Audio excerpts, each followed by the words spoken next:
கட்ட பஞ்சாயத்து செய்யவா மக்கள் உங்களை ஓட்டு போட்டு சட்டமன்றத்துக்கு அனுப்பினார்கள் என ஆள்கடத்தல் வழக்கில் சிக்கிய புரட்சி பாரதம் எம்எல்ஏ ஜெகன்மூர்த்தியை நோக்கி சென்னை உயர்நீதிமன்றம் காட்டமாக வினா எழுப்பியுள்ளது. திருவள்ளூர் மாவட்டத்தில் காதல் திருமணம் செய்த ஒருவரின் 16 வயது தம்பி கடத்தப்பட்ட வழக்கில் கேவிக்குப்பம் தொகுதி அதிமுக கூட்டணி கட்சி எம்எல்ஏவான புரட்சி பாரதம் கட்சித் தலைவர் பூவை ஜெகன்மூர்த்திக்கு தொடர்பு இருப்பதாக குற்றச்சாட்டு எழுந்தது.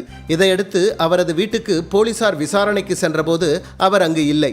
இதையடுத்து தனக்கு முன்பிணை வழங்க கோரி சென்னை உயர்நீதிமன்றத்தை நாடியிருந்தார் ஜெகன்மூர்த்தி. இந்த வழக்கு இன்று காலை நீதிபதி வேல்முருகன் முன்பு விசாரணைக்கு வந்தது. அப்போது ஜெகன்மூர்த்தி இன்று பிற்பகல் 2:30 மணிக்கு நேர் நிற்க வேண்டும் என நீதிபதி ஆணையிட்டிருந்தார்.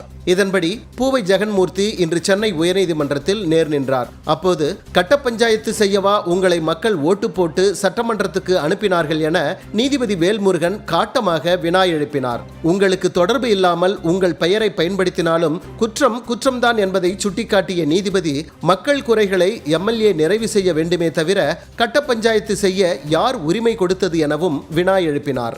விசாரணை நடத்த வந்த காவல்துறையினரை உங்களது கட்சிக்காரர்கள் தடுத்தது ஏன் என வினா எழுப்பிய நீதிபதி சட்டமன்ற உறுப்பினர் பதவியை தவறாக பயன்படுத்தினால் வேடிக்கை பார்க்க முடியாது என கூறி நீதிமன்றம் நினைத்திருந்தால் 10 நிமிடங்களில் உங்களை சிறையில் அடைத்திருக்க முடியும் எனவும் எம்பி எம்எல்ஏக்களின் செயல்கள் மக்களுக்கு ஒரு எடுத்துக்காட்டாக இருக்க வேண்டும் எனவும் அறிவுறுத்தினார். பின்னர் தனியாக சென்று விசாரணைக்கு ஒத்துழைப்பு வழங்குமாறு ஆணையிட்ட நீதிபதி பூவை ஜெகன்மூர்த்தி தனக்கு முன்பிணை கோரிய வழக்கின் விசாரணையை இம்மாதம் 26ஆம் நாளுக்கு தள்ளி வைத்துள்ளார்.